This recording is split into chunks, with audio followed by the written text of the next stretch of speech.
Amin.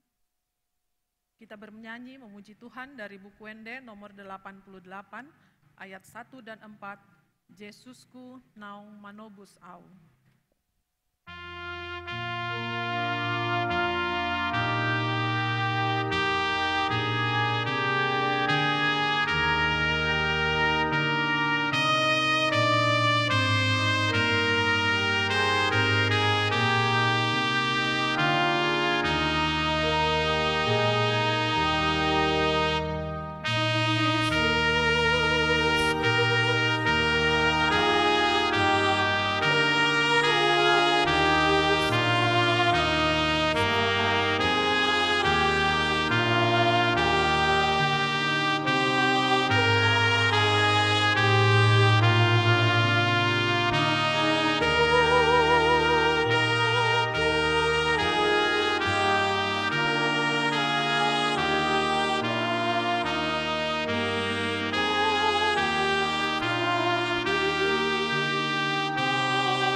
Di dalam nama Allah Bapa dan di dalam nama Anaknya Tuhan Yesus Kristus dan di dalam nama Roh Kudus yang menciptakan langit dan bumi,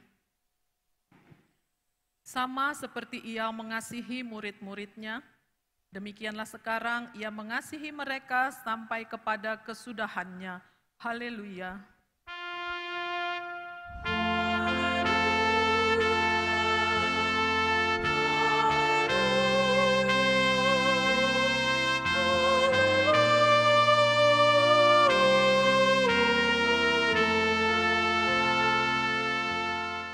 Marilah kita berdoa.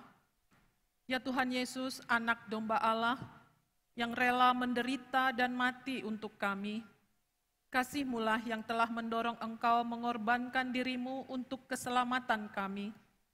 Pada malam ini kami datang kembali beribadah ke bait suci-Mu untuk mengenang penderitaan yang Engkau lalui untuk menebus kami dari belenggu dosa yang mengikat manusia. Kami menaikkan syukur dan terima kasih kepadamu oleh pengorbanan yang begitu besar demi kehidupan kami.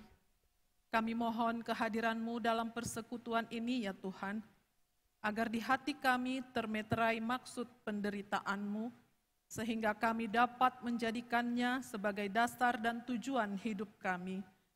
Terimalah doa kami ini ya Tuhan, di dalam kasih setia-Mu kepada kami. Amin. Ku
Sementara itu, sebelum hari raya Paskah dimulai, Yesus telah mengetahui bahwa saatnya akan tiba untuk beralih dari dunia ini kepada Bapa.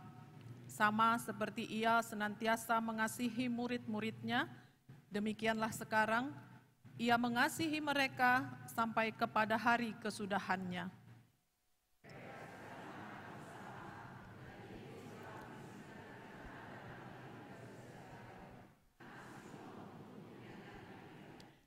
Yesus tahu bahwa Bapanya telah menyerahkan segala sesuatu kepadanya dan bahwa Ia datang dari Allah dan kembali kepada Allah.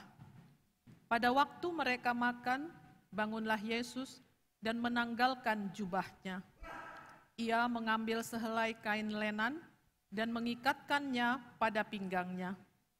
Kemudian Ia menuangkan air ke dalam sebuah baki dan mulai membasuh kaki murid-muridnya, lalu menyekanya dengan kain yang terikat pada pinggangnya itu. Maka sampailah Ia kepada Simon Petrus, kata Petrus kepadanya, jawab Yesus kepadanya, apa yang kuperbuat engkau tidak tahu sekarang, tetapi kelak engkau akan mengerti. Kata Petrus kepadanya, engkau tidak akan membasuh kakiku sampai selama-lamanya. Jawab Yesus, jikalau aku tidak membasuh engkau, engkau tidak mendapat bagian di dalam aku.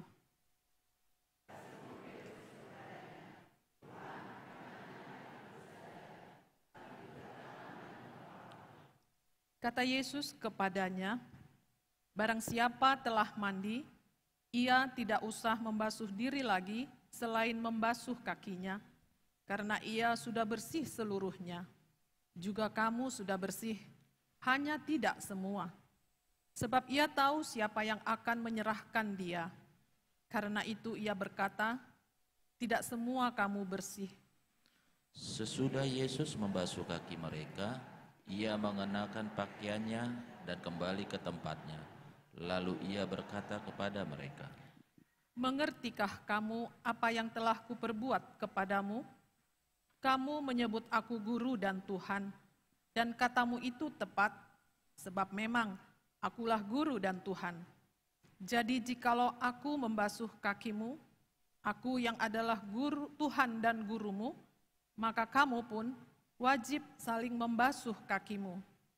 Sebab aku telah memberikan suatu teladan kepada kamu, supaya kamu juga berbuat sama seperti yang telah kuperbuat kepadamu.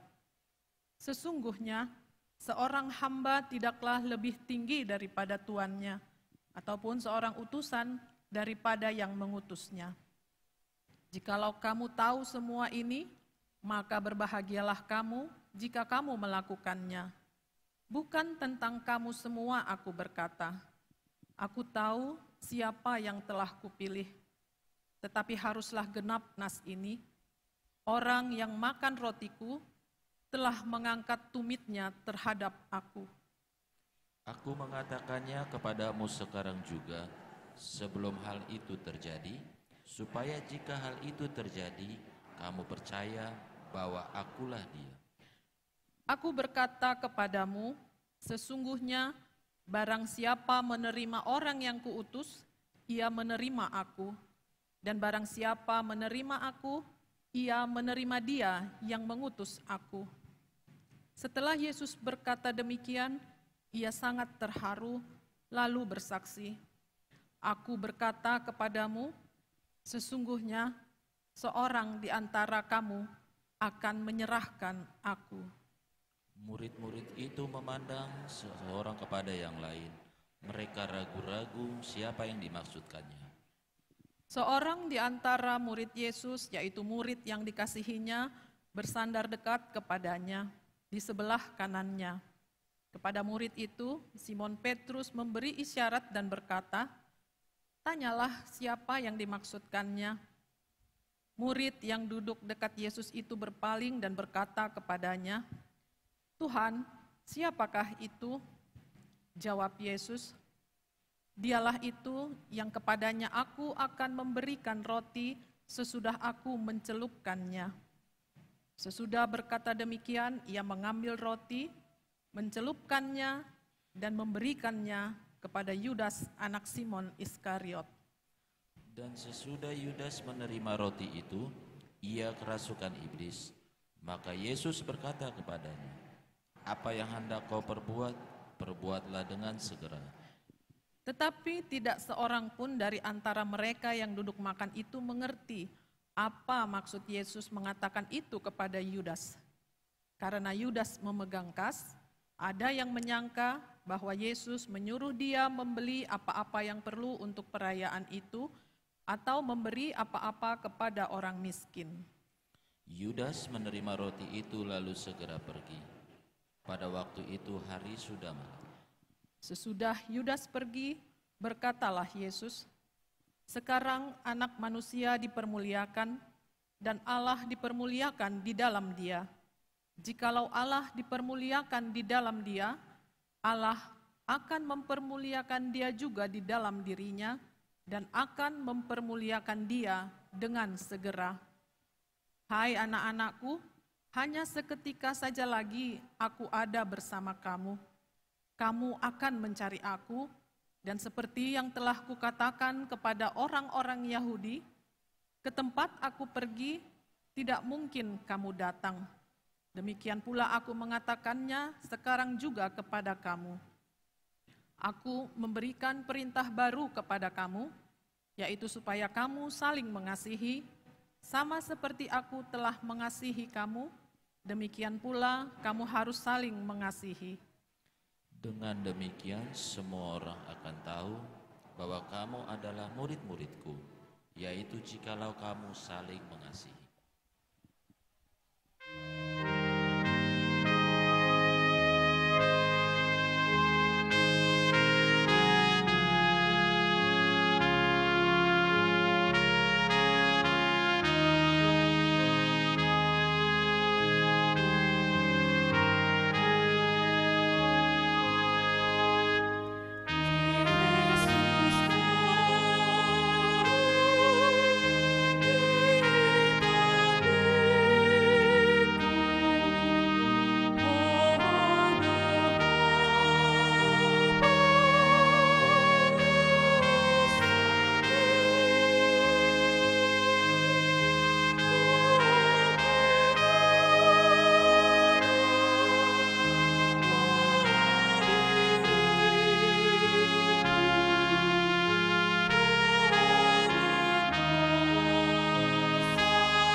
Sesudah mereka menyanyikan nyanyian pujian, pergilah mereka ke Bukit Zaitun. Lalu Yesus berkata kepada mereka, "Kamu semua akan tergoncang imanmu, sebab ada tertulis, Aku akan memukul gembala, dan domba-domba itu akan tercerai-berai. Akan tetapi sesudah aku bangkit, aku akan mendahului kamu ke Galilea." Kata Petrus kepadanya, "Biarpun mereka semua tergoncang imannya, aku tidak." Lalu kata Yesus kepadanya, "Simon, Simon, lihat, iblis telah menuntut untuk menampi kamu seperti gandum. Tetapi aku telah berdoa untuk engkau, supaya imanmu jangan gugur. Dan engkau, jikalau engkau sudah insaf, kuatkanlah saudara-saudaramu."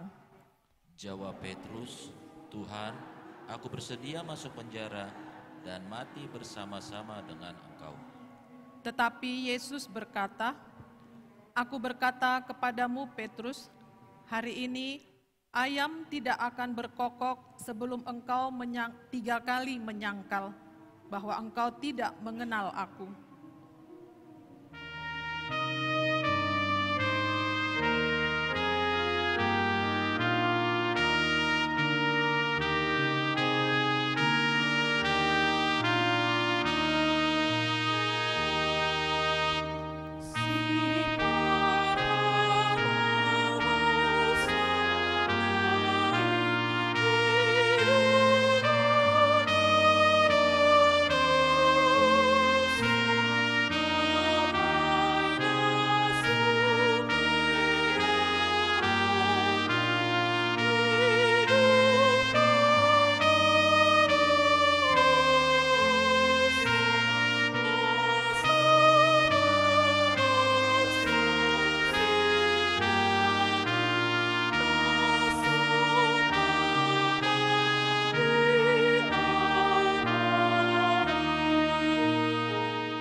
Maka sampailah Yesus bersama-sama murid-muridnya ke suatu tempat yang bernama Getsemani.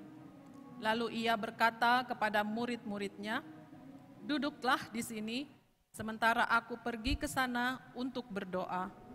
Dan ia membawa Petrus dan kedua anak Zebedeus sertanya. Maka mulailah ia merasa sedih dan gentar.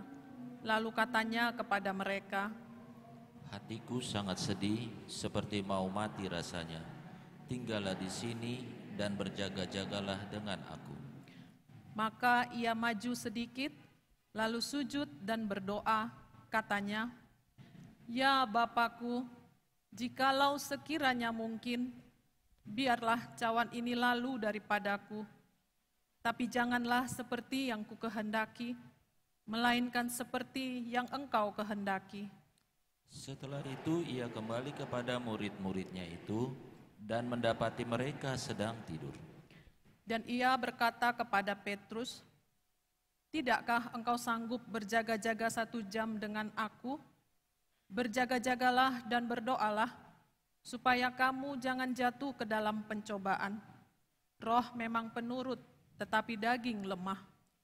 Lalu ia pergi untuk kedua kalinya dan berdoa katanya, "Ya Bapakku, jikalau cawan ini tidak mungkin lalu, kecuali apabila aku meminumnya, jadilah kehendak-Mu." Dan ketika ia kembali pula, ia mendapati mereka sedang tidur, sebab mata mereka sudah berat. Ia membiarkan mereka di situ, lalu pergi dan berdoa untuk ketiga kalinya, dan mengucapkan doa yang itu juga. Sesudah itu ia datang kepada murid-muridnya dan berkata kepada mereka, "Tidurlah sekarang dan istirahatlah. Lihat, saatnya sudah tiba bahwa Anak Manusia diserahkan ke tangan orang-orang berdosa. Bangunlah, marilah kita pergi. Dia yang menyerahkan aku sudah dekat." Kita dengarkan kor pujian dari seksi lansia, dilanjutkan oleh seksi AMA.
Kita bernyanyi dari Kidung Jemaat nomor 460 ayat 1, jika jiwaku berdoa, jemaat diundang bangkit berdiri.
Marilah merendahkan diri di hadapan Tuhan, berdoa memohon keampunan dosa-dosa kita.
Ya Tuhan kami yang Maha Kasih dan Maha Kudus, Bapa kami di dalam Yesus Kristus, setiap kali kami datang ke hadapan-Mu, kami merasa bahwa kasih-Mu sangat kami butuhkan.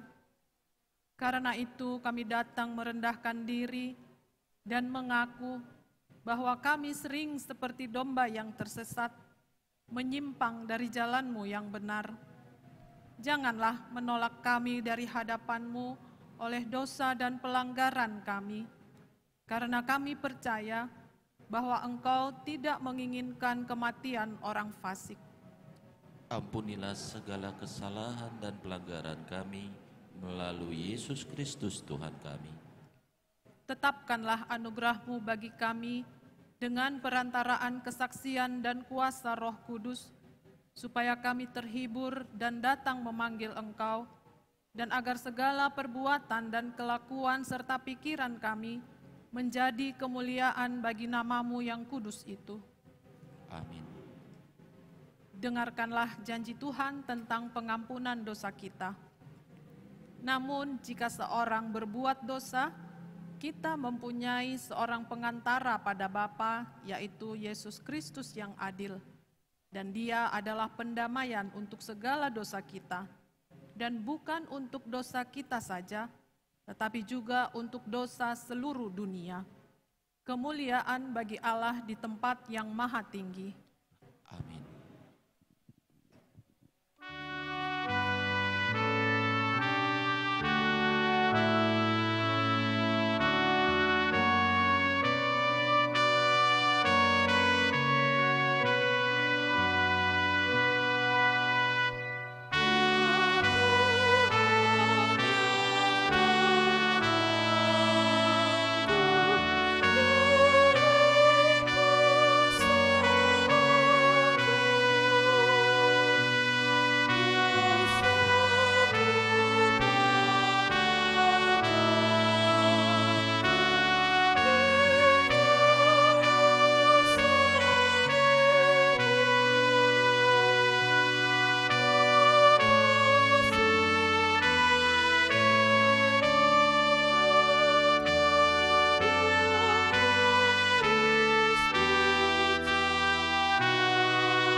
ini malam Pasion kedua, saat ini mengingat dan mengenang akan penderitaan, mengingat atau mengenang kesengsaraan Tuhan Yesus. Dan renungan bagi kita pada malam ini adalah peristiwa di Taman Getsemani. Kita semua mungkin sudah sering membaca nas ini bahkan berkali-kali. Dan jika kepada kita diminta atau disuruh untuk menceritakan cerita ini, pasti kita semua mampu, sanggup, tahu untuk menceritakannya. Bagaimana Yesus bersama-sama dengan murid-muridnya pada waktu malam di Taman Getsemani. Kitab Injil ini, Injil Lukas, memberikan gambaran yang jelas bagaimana beratnya pergumulan Tuhan Yesus menghadapi salib. Dia memang Allah. Dia memiliki keilahian yang daripada Allah. Dia memiliki kuasa, tetapi dia juga manusia. Yesus di dalam pergumulannya, meskipun dia yang adalah Allah, firman ini, Injil ini menjelaskan bahwa Yesus yang adalah anak Allah, dia juga anak manusia, sebab dia merasakan ketakutan. Di Injil yang lain, Matius mencatat bahwa dia sedih, ia susah menghadapi penderitaan itu. Injil Markus juga mencatat Yesus sangat takut dan gentar menghadapi salib atau penderitaan itu. Dan jelas di sini Injil Lukas, Yesus sangat ketakutan. Iya, dia anak Allah. Seharusnya sebagai anak Allah tidak perlu takut. Sebagai anak Allah tidak perlu gentar, sedih, menangis. Tetapi ternyata sebagai manusia, sama seperti kita merasakan ketakutan, merasakan kesedihan, merasakan kegentaran ketika menghadapi penderitaan yang sangat berat, pergumulan yang sangat berat.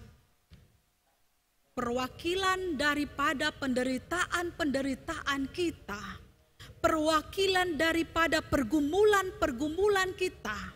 Saat menghadapi pergumulan penderitaan, kita sedih, kita gentar, kita takut.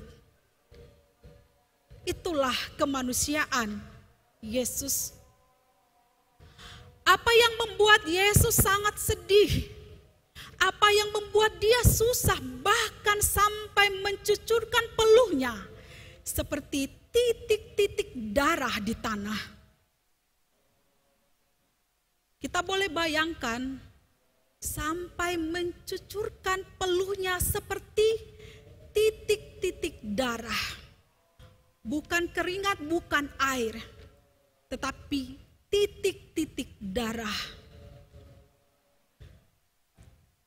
Jika ditanya kepada orang yang memiliki pengetahuan bagian medis atau kesehatan, kasus seperti ini mencucurkan peluh seperti titik-titik darah,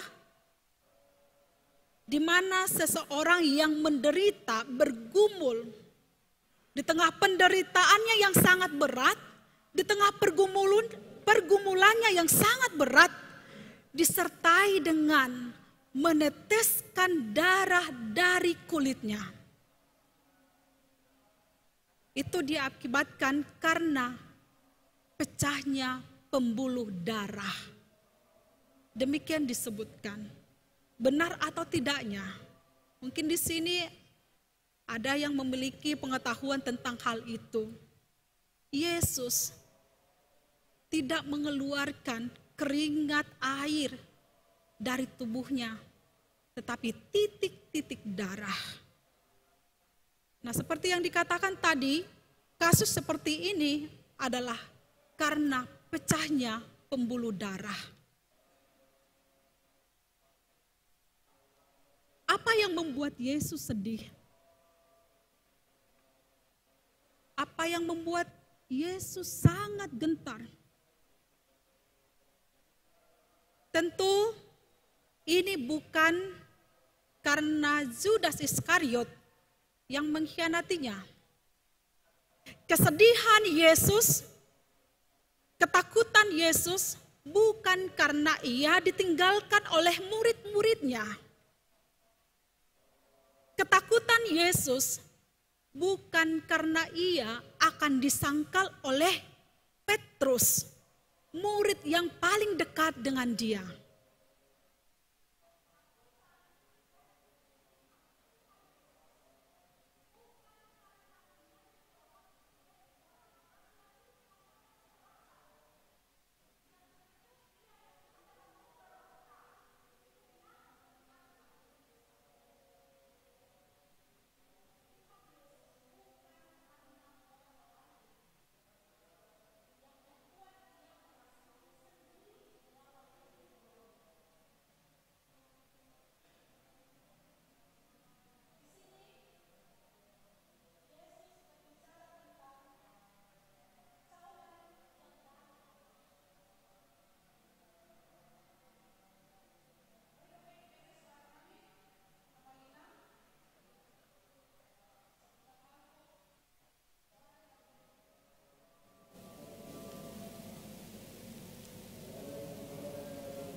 Baik Ambang Inang, kesedihan Yesus di sini bukan karena orang-orang di sekitarnya.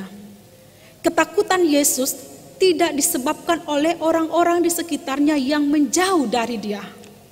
Tetapi di sini berbicara tentang cawan yang dari Allah. Kita tentu semua mengenal dan tahu apa itu cawan, bagaimana bentuknya. Kesedihan Yesus tentang cawan yang dari Allah. Cawan dalam kitab Perjanjian Lama ataupun kalau kita membaca dalam kitab Wahyu, cawan ini dikaitkan dengan penderitaan dan murka Allah.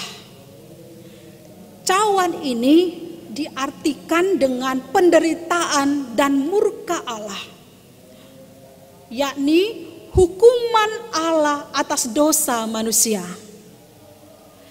Cawan adalah penggambaran akan murka Allah atas dosa manusia ditimpakan kepada Yesus. Sehingga ketika kita membaca, Yesus katakan, biarlah cawan ini lalu daripadaku. Dan katanya di dalam doanya, ambillah cawan ini. Ambillah penderitaan ini, hukuman ini daripadaku.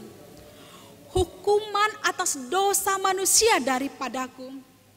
Tetapi bukan kehendakku, melainkan kehendakmu. Yesus bukan berarti mau menghindar dari cawan itu. Yesus bukan berarti mau menyelamatkan diri, tidak mau peduli dengan penghukuman atas dosa manusia. Sebab ia katakan, ambillah cawan ini, tapi bukan kehendakku, melainkan kehendakmu. Sebab Tuhan Yesus dalam perjalanan kehidupan dan juga di tengah-tengah pelayanannya, dia tidak pernah melakukan sesuatu apapun di luar kehendak Bapaknya. Apa yang ia katakan adalah karena kehendak Bapa. Mukjizat yang diperbuatnya adalah kehendak Bapaknya. Tanda-tanda yang dibuatnya adalah kehendak Bapaknya. Suaranya yang menegur orang-orang berdosa adalah karena kehendak Bapaknya. Dia tidak pernah melakukan apapun di luar daripada perintah atau kehendak Bapa di sorga.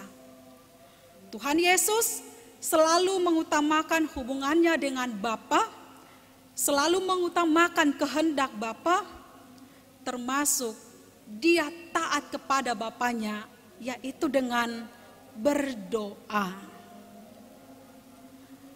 Secara kemanusiaan tadi, Yesus sangat takut. Yesus sangat sedih. Yesus sangat gentar menghadapi penderitaan itu.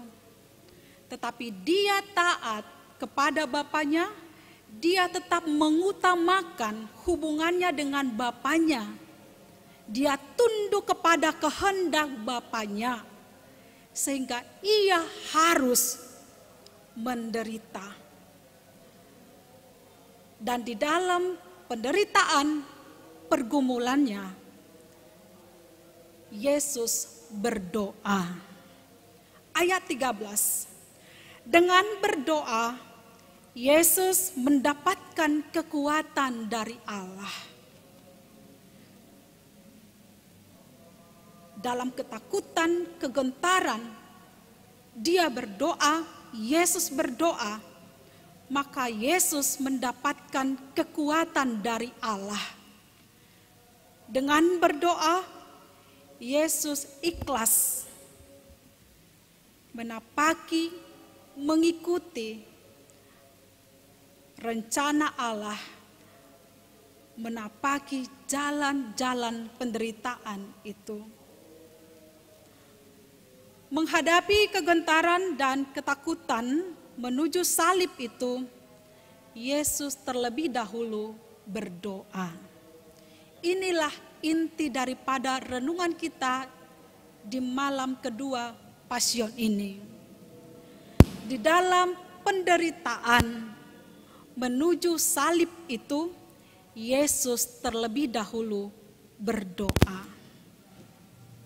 Bapak, Ibu, Saudara yang dikasihi Tuhan Yesus Kristus, ketika kita menghadapi banyak pergumulan di tengah-tengah kehidupan kita, apa yang harus kita lakukan? Pada umumnya, satu di antara dua jawaban ini kita lakukan.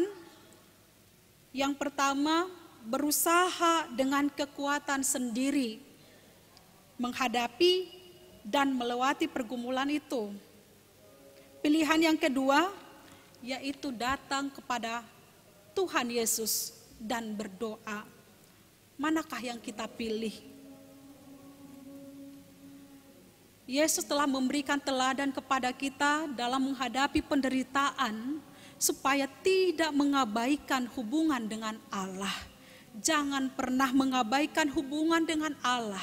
Jangan pernah mengabaikan doa-doa dan seruan kita kepada Allah ketika menghadapi banyak pergumulan-pergumulan di dalam hidup ini. Saya yakin Bapak Ibu Saudara, secara teori kita tahu doa itu penting dan sangat penting. Kita semua tahu doa itu penting dan sangat penting. Dan jikalau kita tidak berdoa, pasti kita akan merasa bersalah. Jika kita tidak berdoa, pasti kita akan merasa bersalah. Oleh sebab itu, apakah doa menjadi sesuatu beban dalam hidup kita? Daripada sesuatu yang menyenangkan. Apakah doa itu menjadi beban atau sesuatu yang menyenangkan dalam hidup kita setiap hari? Atau kita berdoa namun kita tidak merasakan kepuasan, kita tidak merasakan kehadiran Allah dalam hidup kita.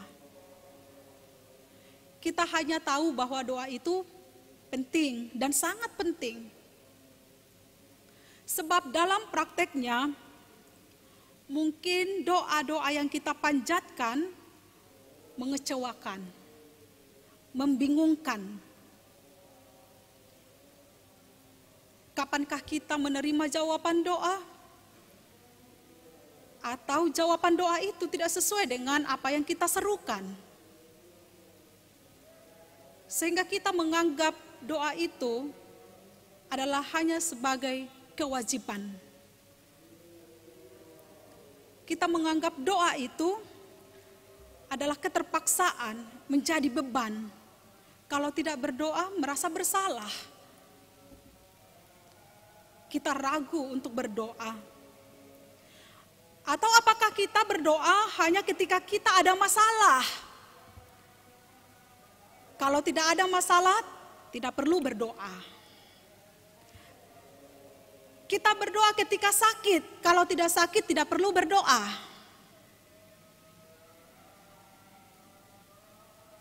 Kita sedang bergumul dengan masalah-masalah hidup, maka kita berdoa. Tiba-tiba ada masalah, kita dengan sungguh-sungguh berdoa. Selesai masalah, lupa berdoa. Berdoa kalau ada perlunya. Hanya untuk diri sendiri, hanya untuk kehendak diri sendiri. Jadilah kehendakku, jadilah kehendakku Tuhan, bukan lagi jadilah kehendak-Mu. Jemaat yang dikasihi Tuhan, ibadah malam Passion kedua, tetaplah berdoa. Apapun yang kita hadapi, tetaplah berdoa. Awali hidup kita dengan berdoa. Awali pagi kita, aktivitas kita dengan berdoa, dan tutup kembali dengan doa. Jangan pernah ragu dengan doa, jangan pernah ragu dengan seruan kita. Sebab doa akan menuntun kita, menuntun hidup kita, penyerahan hidup secara total kepada Tuhan. Sebagaimana Yesus dia berdoa, maka Tuhan memberikan kekuatan kepadanya. Saat kita berdoa, kita meyakini Tuhan berikan kekuatan kepada kita. Yang terakhir Bapak Ibu Saudara, di masa-masa Passion ini, masa Prapaskah ini, mungkin di antara kita dan semua kita yang ada di sini melakukan latihan rohani, persiapan-persiapan khusus, ikut di dalam masa penderitaan Tuhan Yesus. Kita membuat persiapan latihan rohani dalam hidup kita, khususnya dalam 1 minggu ini. Misalnya di antara kita mungkin ada yang berpuasa. Berpuasa, makan, boleh-boleh saja ya Amang Inang. Berpuasa, mengurangi aktivitas yang tidak penting. Mengurangi berkata-kata yang tidak penting. Dan lebih fokus untuk berdoa. Berkata-kata di dalam doa. Berkata-kata membaca firman masa-masa penderitaan Tuhan Yesus. Berkata-kata dengan nyanyian-nyanyian masa-masa Passion. Terlebih berpuasa, bergumul bagaimana hubungan kita dengan Tuhan. Mari kita latih kerohanian kita. Mari kita latih hubungan kita kepada Tuhan. Mari kita berikan waktu kita, pikiran kita di masa-masa pasion ini turut ambil bagian di dalam penderitaan dan pergumulan Tuhan Yesus. Dan hiduplah di dalam doa. Tuhan menolong kita, tetaplah berdoa. Amin. Terima kasih Tuhan, firman-Mu pada ibadah malam Pasion kedua ini mengingatkan kami untuk tetap berdoa, menyerahkan seluruh hidup kami kepada Tuhan. Sama seperti anak-Mu Tuhan Yesus Kristus di dalam penderitaan dan pergumulannya, Ia mau menyerahkan seluruh kehendak Tuhan di dalam doa-doanya. Jadilah kehendak-Mu ya Tuhan dalam kehidupan kami dan dalam hidup kami sehari-hari Tuhan. Biarlah kami tetap mengutamakan hubungan kami dengan Tuhan, agar kami dimampukan melewati segala perjalanan hidup kami yang penuh dengan tantangan, pergumulan, bahkan masalah-masalah, sehingga kami boleh melewatinya oleh karena penyertaan dan kekuatan yang daripada Tuhan. Malam ini Tuhan, kami sungguh-sungguh mau menyerahkan diri kami kepada Tuhan lewat setiap doa-doa yang kami serukan kepada Tuhan. Dalam nama Tuhan Yesus, anak-Mu yang terkasih, kami berdoa dan mengucap syukur. Amin. Mari kita bernyanyi dari buku ND nomor 174 ayat 1 dan seterusnya, sambil mengumpulkan persembahan 1A dan 1B.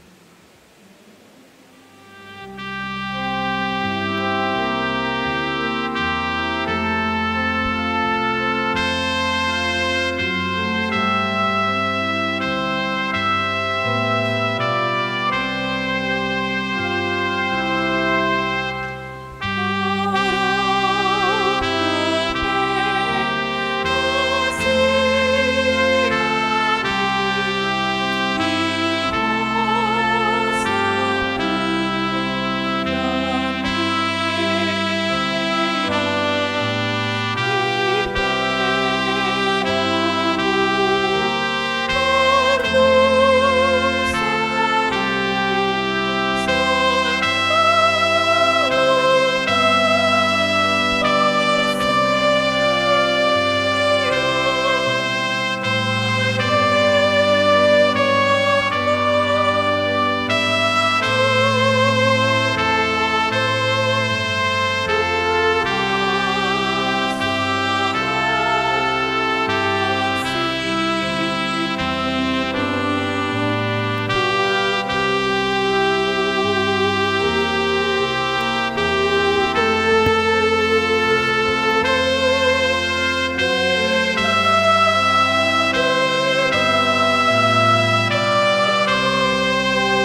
kita berdoa untuk menyerahkan persembahan kita kepada Tuhan. Ya Allah Bapa kami yang di sorga, kami mengaku bahwa Tuhan adalah sumber dari segala karunia yang melimpah dalam kehidupan kami masing-masing. Sebagian daripada karunia itu, kami serahkan kembali sebagai persembahan kepada Tuhan. Terimalah dan berkatilah persembahan umat-Mu ini, agar dapat kami pergunakan untuk pekerjaan dan pelayanan kerajaan Tuhan di dunia ini. Bukalah hati kami untuk mengenal betapa banyak berkat dan karunia yang kami peroleh dari Tuhan, supaya kami senantiasa bersyukur kepadamu. Di dalam nama Yesus Kristus Tuhan kami, amin. Mari kita sama-sama menaikkan doa Bapa kami. Bapa kami yang di surga, dikuduskanlah namamu, datanglah kerajaanmu, jadilah kehendak-Mu di bumi seperti di surga. Berikanlah kami pada hari ini makanan kami yang secukupnya, dan ampunilah kami akan kesalahan kami, seperti kami juga telah mengampuni orang yang bersalah kepada kami. Dan janganlah membawa kami ke dalam pencobaan, tetapi lepaskanlah kami daripada yang jahat, karena Engkau yang punya kerajaan, dan kuasa, dan kemuliaan sampai selama-lamanya. Amin. Anugerah dari Tuhan Yesus Kristus, kasih setia Allah Bapa, dan persekutuan dengan Roh Kudus menyertai kita sekarang sampai selama-lamanya. Amin.